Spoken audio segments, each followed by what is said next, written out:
সুপ্রিয় শিক্ষার্থী, অভিনন্দন ও শুভেচ্ছা। আশা করছি সবাই ভালো আছো। আজকে তোমাদের সপ্তম শ্রেণীর বাংলা বইয়ের পঞ্চম অধ্যায় বুঝে পড়ি লিখতে শিখি এর প্রথম পরিচ্ছেদ প্রায়োগিক লেখা, এটি নিয়ে আলোচনা করব। তোমাদের প্রথম সাময়িকীতে চতুর্থ অধ্যায় পর্যন্ত শেষ হয়েছে। পঞ্চম অধ্যায় থেকে তোমাদের দ্বিতীয় সাময়িকের জন্য প্রস্তুতি নিতে হবে। পঞ্চম অধ্যায়ে আমাদের মোট 5টি পরিচ্ছেদ রয়েছে। এর মধ্যে প্রথমটি হচ্ছে প্রায়োগিক লেখা। প্রায়োগিক লেখা নিয়ে আমাদের আজকের আলোচনা। তোমাদের আমরা তাহলে বইতে নিয়ে যাই। বইতে আমাদের এই অধ্যায়টিতে কী রয়েছে সেটি আমরা একটু দেখে আসি। বুঝে পড়ি লিখতে শিখি পঞ্চম অধ্যায়, এবং এর প্রথম পরিচ্ছেদ হচ্ছে প্রায়োগিক লেখা। আমরা লেখা বিভিন্ন ধরনের হয়, তোমরা জানো বা জানবে ধীরে ধীরে। প্রথম যেটি আমরা পেয়েছি সেটা হচ্ছে প্রায়োগিক লেখা। তারপরে হতে পারে বিবরণমূলক লেখা, তথ্যমূলক লেখা, বিশ্লেষণমূলক লেখা, কল্পনা নির্ভর লেখা। এই সবগুলো কিন্তু প্রায়োগিক লেখারই বিভিন্ন ধরন। তো আমরা প্রত্যেকটা পরিচ্ছেদ যখন আলোচনা করব তখন প্রত্যেকটা বিষয় নিয়ে ডিটেলস আলোচনা করে দেব, এবং তোমাদের সমস্ত বইয়ের উপরে সমস্ত ছক পূরণ করে আমরা তোমাদেরকে একটা পূর্ণাঙ্গ সমাধান এখান থেকে তোমরা পেয়ে যাওয়া। আশা করছি এই চ্যানেলটি তোমরা ইতিমধ্যে সাবস্ক্রাইব করেছো, এবং যারা না করেছো তারা করে আমাদের সাথে থেকে আমাদের কাজকে এগিয়ে নিয়ে যাবে। প্রায়োগিক লেখার ভিতরে তোমাদের এখানে যেটি রয়েছে, আগের শ্রেণীতে আমরা রোজনামচার কথা জেনেছি। আগের শ্রেণী বলতে কোনটা বুঝেছে? ষষ্ঠ শ্রেণীতে অনেকে নিয়মিত রোজনামচা লেখেন। কেউ কেউ বিরতি দিয়ে হলেও রোজনামচা মানে কি? এটা হচ্ছে ডায়েরি লেখা, অর্থাৎ প্রতিদিন সে কী কী কাজ করে খাতায়টা লিখে রাখো। পরে তা দেখে তোমাদের ভালো লাগতে পারে, এমনকি এসব লেখা পড়ে তখন তোমার নিজেরও ভালো লাগতে পারে। চিঠিও এক ধরনের প্রায়োগিক লেখা। তাহলে আমাদের প্রথম জানা দরকার প্রায়োগিক লেখা কি, প্রায়োগিক লেখার বৈশিষ্ট্য কি, প্রায়োগিক লেখার কৌশল কি, এটি তোমাদের সাথে আমরা একটু শেয়ার করব। তার আগে আমরা একটু এই বিষয়গুলো একটু দেখে নিই। তাহলে আমরা কি জানলাম? চিঠি কিন্তু এক ধরনের প্রায়োগিক লেখা। একসময় দূরবর্তী যোগাযোগের প্রধান উপায় ছিল এই চিঠি। পরিবারের লোকজনের কাছে কিংবা পরিচিত মানুষের কাছে চিঠি লিখে খবর জানানো হতো, আবার চিঠি লিখে খবর জানতে চাওয়া হতো। তোমরা রিডিংটা যখন পড়বা, অর্থাৎ বইটা যখন পড়বা, তখন তোমাদের প্রনাউন্সিয়েশন বা উচ্চারণের উপর কিন্তু খেয়াল রাখতে হবে, কারণ সুন্দর উচ্চারণ, যথাযথ উচ্চারণ করে পড়তে পারাটাও একটা আর্ট। জবাবে তিনিও চিঠি লিখতেন। চিঠি সাধারণত খামে ভরে পাঠাতে হয়। খামের উপরে বাম পাশে প্রেরকের নাম ঠিকানা ও ডান পাশে প্রাপকের নাম ঠিকানা লেখা হয়। চিঠির ব্যবহার ক্রমে ক্রমে কমে যাচ্ছে। এর পরিবর্তে আজকাল বিভিন্ন ধরনের ডিজিটাল মাধ্যমে এই জাতীয় যোগাযোগের কাজ বেশি হচ্ছে। নিচের চিঠিটা একজন মুক্তিযোদ্ধার 71 রণাঙ্গন থেকে তিনি তার মায়ের কাছে চিঠি লিখেছিলেন। আমাদের সেই যে 1971-এর যে রণাঙ্গন, যে যুদ্ধের কথা, সেটি কিন্তু আমাদের জানতে হবে। সেইটার উপরে, সেই কাহিনীর উপরে, গুরুত্বপূর্ণ একটা বিষয়ের উপরে একজন মুক্তিযোদ্ধা, তার নাম হচ্ছে চিঠির লেখক যিনি ফেরদৌস কামাল উদ্দিন মাহমুদ, আর চিঠির প্রাপক হচ্ছে হাসিনা মাহমুদ।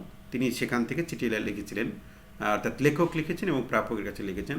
আমরা যদি চিঠির প্রেক্ষাপটটা একটু দেখি, এখানে কিন্তু তিনি এখানে রাত জেগে তার মায়ের কাছে সেই রণাঙ্গনের স্মৃতি বা তার যে কাহিনী, মনের অজানা কথা, সেগুলো কিন্তু চিঠির আকারে তিনি লিখছেন।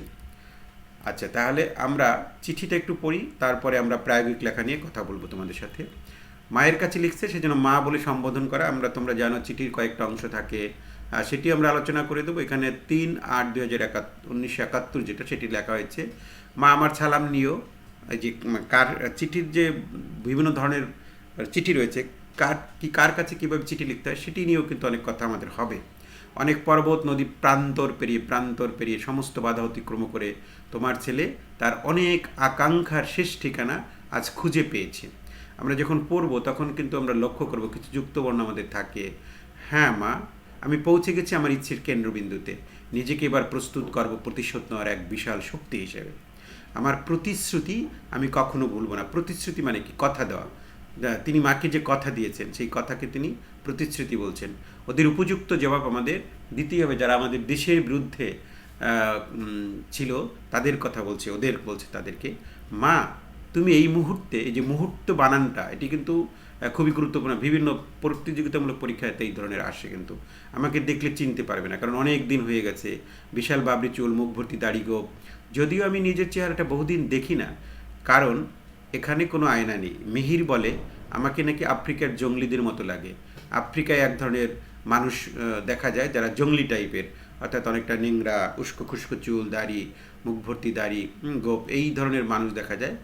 তাদেরকে এখানে জঙ্গলি মানুষ বলছে। মিহির ঠিকই বলে, কারণ আমি এখন নিজেই বুঝি আমার মাঝে এক জঙ্গলি ভাব এসে গেছে। অর্থাৎ অনেক দিন সে সবাইকে ছেড়ে একটা আলাদা জগতে চলে গেছে বলা যায়। সেই আগের আমি আর নেই।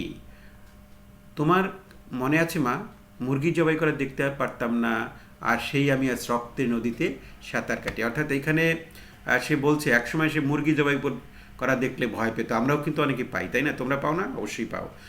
যখন মুরগি জবাই করা হয়, কিন্তু প্রতিনিয়ত সে অনেক লাশ দেখছে, রক্তের স্রোত দেখছে। সেই দেখতে দেখতে সে এখন বলছে আজ আমি রক্তের নদীতে সাঁতার কাটি। অর্থাৎ সেই রণাঙ্গনের কথা, সেই মুক্তিযুদ্ধের কথা, সেই স্মৃতি তিনি তার মাকে বলছেন। খাওয়া দাওয়ার কথা বলে লাভ নেই, দুঃখ পাবে। তবে বেঁচে আছি ও খুব ভালো আছি। আমার কেন যেন মনে হচ্ছে আমার আর সেই দিনটি থেকে আমরা আর সেই দিনটি থেকে খুব দূরে নেই। কোন দিনটির কথা বলছি? যেখানে আমরা মুক্তির স্বাদ পাবো, যখন আমরা আবার মুখোমুখি হব। দোয়া করো মা, সে মায়ের কাছে দোয়া চাচ্ছে যেন সেই দিনটি পর্যন্ত বেঁচে থাকি। কারণ রণাঙ্গনে গেলে অনেকেই কিন্তু ফিরে আসে না, তার শহীদ হয়। কিন্তু তিনি তার মায়ের কাছে বলছে, দোয়া চাচ্ছে মায়ের কাছে। মনে ভেবে আমাদের অফিসার করেনি, কারণ ওনার অন্য কাজের জন্য আমাদের প্রয়োজন পড়বে, সেই কারণে সে অফিসার হিসেবে তাকে দেয়নি। এখানে আমার অনেক পুরনো বন্ধুর সাথে দেখা পেলাম, আরও অনেকেই তার সাথে যুদ্ধ করতে গিয়েছে। আমার আগের চিঠিটা হয়তো এতদিনে পেয়ে গেছো। এর আগে যে চিঠিটা লিখেছিল সে, সেলিম তোমার কথা, তোমার সাথে দেখা করে এসেছে, বলল তোমরা ভালো আছো জেনে খুশি হলাম। অর্থাৎ তার মায়ের খবর সে পেয়েছে। আমার জন্য কোনো চিন্তা করো না, মায়ের দোয়া আমার সাথে আছে। আমার ভয় কি? অর্থাৎ যার সাথে মায়ের দোয়া থেকে তার কোনো ভয় থাকে না, এই কথাটাই কিন্তু এখানে বোঝাতে চেয়েছে। অনেক লেখার ইচ্ছে করেছে কিন্তু সম্ভব হচ্ছে না, মানে তার মনে অনেক অজানা কথা তার মাকে বলতে চায়, সেটি কিন্তু লেখা সম্ভব হচ্ছে না। কত ঘটনা মনে জমা আছে তোমাকে বলার জন্য। এখানে কিন্তু একটা বিস্ময়সূচক চিহ্ন যেটা আমরা দেখতে পাচ্ছি, অর্থাৎ এখানে একটি বিস্ময়সূচক চিহ্ন দেওয়া হয়েছে, অর্থাৎ বিস্ময় প্রকাশ করা। এই যে পূর্ব যখন আমরা এই প্রশ্নবোধক, অর্থাৎ এই যে অনেক জায়গা আছে কমা, এই বিষয়গুলো অর্থাৎ বিরাম চিহ্নের যে ব্যবহার, সেটি মনে রেখে কিন্তু তোমাদেরকে অবশ্যই পড়তে হবে। হয়তো অনেক বছর লেগে যাবে শেষ করতে। মন্টু চিঠি নিয়ে যাচ্ছে, পারলে ওকে একটু ভালো কিছু খাবার দাবার দিও। অনেক দিন ও ভালো কিছু খায়নি, মন্টুর কথা বলছে।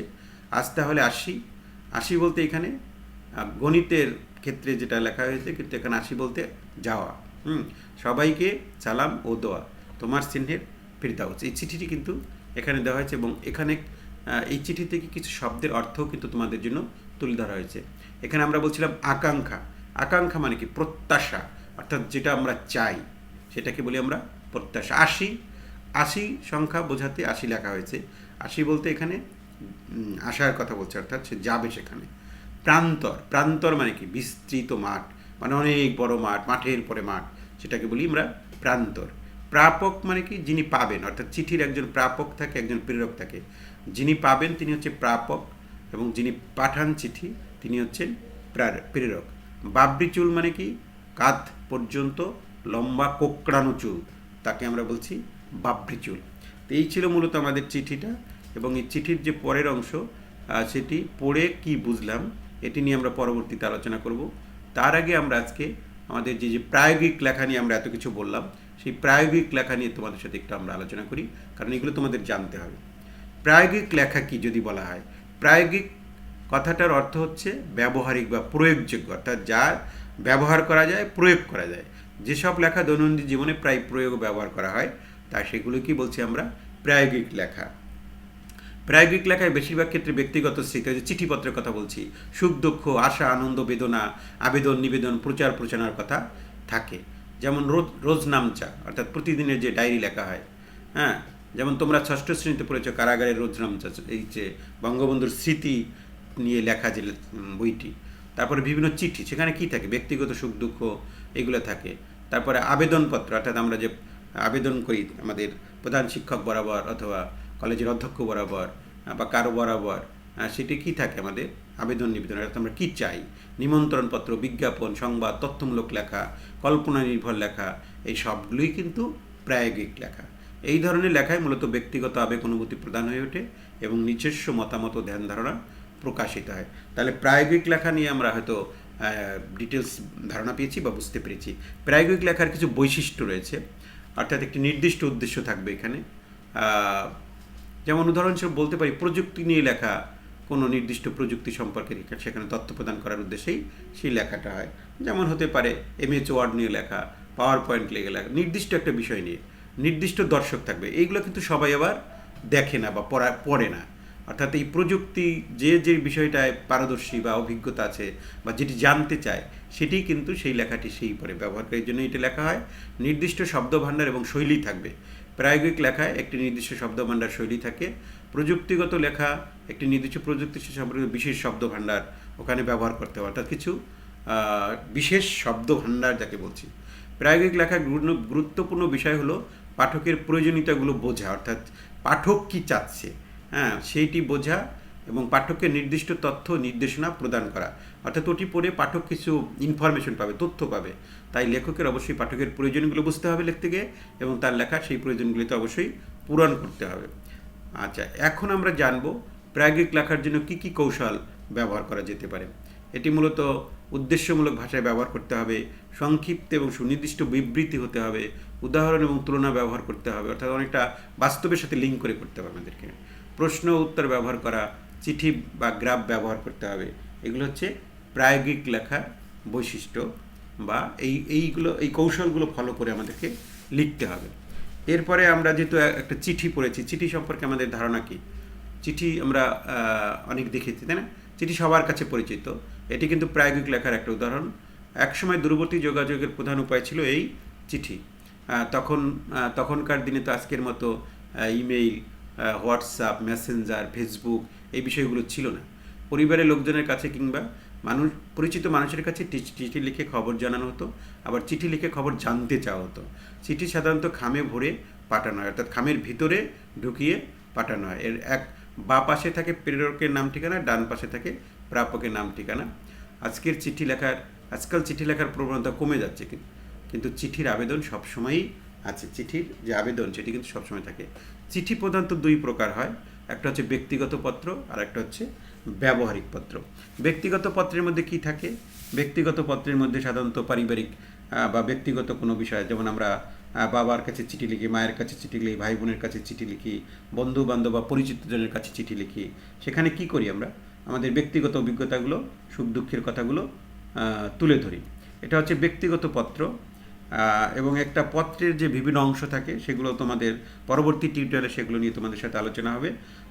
আরেকটি বিষয় রয়েছে যে ব্যবহারিক পত্র। ব্যবহারিক পত্র কি? যেটা সাধারণত আমরা কোনো কর্তৃপক্ষের কাছে লিখি। সেটি যেমন আমরা প্রধান শিক্ষক বরাবর চিঠি লিখি, ছুটির দরখাস্ত লিখি, চাকরির আবেদন লিখি, ব্যবসা বাণিজ্যের জন্য যোগাযোগ করি, স্কুল কলেজে বা দপ্তর প্রধানের কাছে কোনো চিঠি লিখি, সংবাদপত্রের চিঠি লিখি। এগুলো সবই কি? ব্যবহারিক পত্র। এই ধরনের পত্র কেবল প্রয়োজনের কথাই তুলে ধরা হয়, অর্থাৎ এখানে মূল প্রসঙ্গটাই এখানে তুলে ধরা হবে। ফলে দীর্ঘ পত্র লেখার কোনো সুযোগ এখানে কিন্তু নেই, এবং সেই কথাগুলো স্পষ্ট, সংক্ষিপ্ত, সুনির্দিষ্ট হতে হবে, ধারাবাহিকভাবে ব্যবহার করতে হবে, এবং এর কিছু কাঠামো থাকে, সেই কাঠামো অনুসরণ করে আমাদের লিখতে হবে। তাহলে আজকে মূলত আমাদের যে ব্যক্তিগত চিঠির প্রথম যে অংশটি ছিল আমরা এটা 72 পৃষ্ঠাতে আমাদের রয়েছে। এই 72 পৃষ্ঠাতে প্রথম যে অংশটি আমরা পেয়েছি সেটির আমরা মূল আলোচনাটা করে দিলাম, এবং পরবর্তীতে আমাদের বইয়ের যে ছকগুলো রয়েছে সেই ছকগুলো নিয়ে প্রত্যেকটি ছক তোমাদের পূরণ করে দেব আমরা। আশা করছি এই টিউটোরিয়ালগুলো তোমরা এখান থেকে পাবে, এবং তোমরা সবাই এই টিউটোরিয়ালগুলো তোমাদের বন্ধুদের কাছে শেয়ার করে দেবে। আজকে এ পর্যন্তই। দেখা হচ্ছে পরের কোনো টিউটোরিয়ালে, পরের কোনো পার্ট নিয়ে হাজির।